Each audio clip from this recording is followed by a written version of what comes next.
श्रीलंका को भारत के करीब आता देख चीन बुरी तरह से बेचैन हो गया है। चीन पहले भी श्रीलंका को अपने कर्ज के जाल में फंसा चुका है और अब चीन ने श्रीलंका की ओर 50 करोड़ डॉलर के कर्ज का नया जाल फेंका है। चाइना डेवलपमेंट बैंक ने इस कर्ज की बड़ी रकम पर श्रीलंका के साथ समझौता किया है। फिलहाल जो कर्ज का समझौता हुआ है उसका मकसद कोरोना महामारी के समय पैदा हुई चुनौतियों के बीच श्रीलंका की अर्थव्यवस्था को मजबूत बनाए रखना है। पिछले महीने ही श्रीलंका ने चीन के साथ 1.5 अरब डॉलर की मुद्रा की अदला बदली का समझौता किया था। खबर ये भी है कि बीजिंग में मौजूद श्रीलंकाई दूतावास ने एक बयान जारी कर कहा कि चीन एक वफादार दोस्त है और हमारी मजबूत दोस्ती के चलते चीन उदारता दिखाते हुए कठिन चुनौतियों के समय श्रीलंका के लिए मदद का हाथ बढ़ा रहा है। लेकिन चीन को ये समझना होगा कि ये मदद का हाथ श्रीलंका को बढ़ाने के लिए है या श्रीलंका पर अपना कब्जा जमाने के लिए है। हाल के सालों में श्रीलंका और चीन करीब आए हैं। चीन श्रीलंका को अपना बुनियादी ढांचा तैयार करने के लिए कर्ज के तौर पर मदद दे रहा है।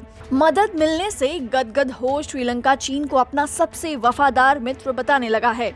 लेकिन हम्बनटोटा पोर्ट समेत दूसरे प्रोजेक्ट्स के निर्माण में चीन ने जिस तरीके से अपना एजेंडा लागू किया है उसे लेकर विश्लेषक सवाल करते हैं कि चीन श्रीलंका को अपने कर्ज के जाल में फंसा रहा है।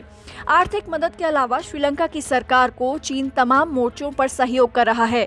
कुछ ही दिन पहले जब संयुक्त राष्ट्र मानवाधिकार परिषद में श्रीलंका की सरकार के खिलाफ प्रस्ताव लाया गया था तो चीन ने अपना समर्थन दिया, जबकि तमिलों का मुद्दा आने की वजह से भारत इस वोटिंग से दूर रहा। चीन कोलंबो एयरपोर्ट पर एक टर्मिनल का भी विकास कर रहा है, जबकि श्रीलंका ने एक अहम परियोजना से भारत को बाहर कर दिया था। कुल मिलाकर श्रीलंका में चीन भारत से बाजी मारता नजर आ रहा है। बयान में कहा गया है कि 50 करोड़ डॉलर का कर्ज पहले किए गए 1 अरब डॉलर के ऋण के समझौते का हिस्सा है। इसमें 50 करोड़ डॉलर पिछले साल जारी किए जा चुके हैं। इसमें कहा गया कि इस कर्ज से कोविड-19 की चुनौतियों के बीच श्रीलंका की अर्थव्यवस्था में विदेशी मुद्रा का प्रवाह बना रहेगा। विशेषज्ञों के अनुसार श्रीलंका को ये कर्ज ऐसे समय पर दिया गया जब देश का विदेशी मुद्रा भंडार मार्च 2021 से घटकर 4.05 अरब डॉलर तक आ गया था।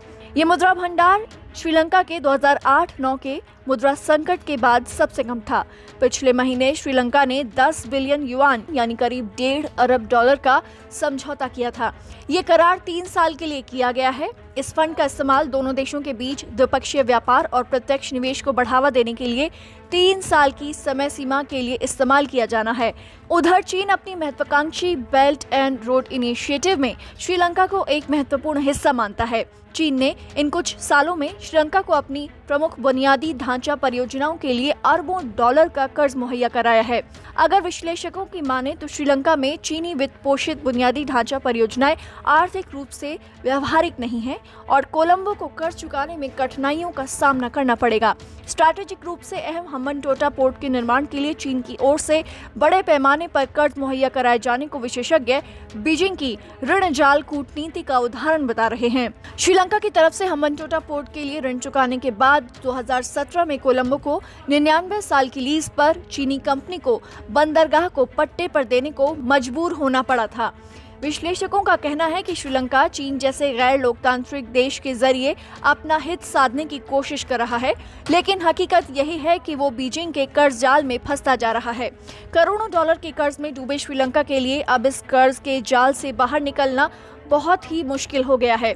विदेश मामलों के जानकारों का कहना है कि कर्ज चुकाने की जद्दोजहद में श्रीलंका अपने बंदरगाहों की संप्रभुता ही ताक पर रखने की हालत में आ गया है। चीन के कर्ज के चलते श्रीलंका को हम्बनटोटा में चीन को साझेदार बनाना पड़ा। हाल ही में श्रीलंका ने 110 करोड़ डॉलर के बदले हम्बनटोटा का 70% हिस्सा चीनी company China merchant holdings limited को लीज पर दे दिया था।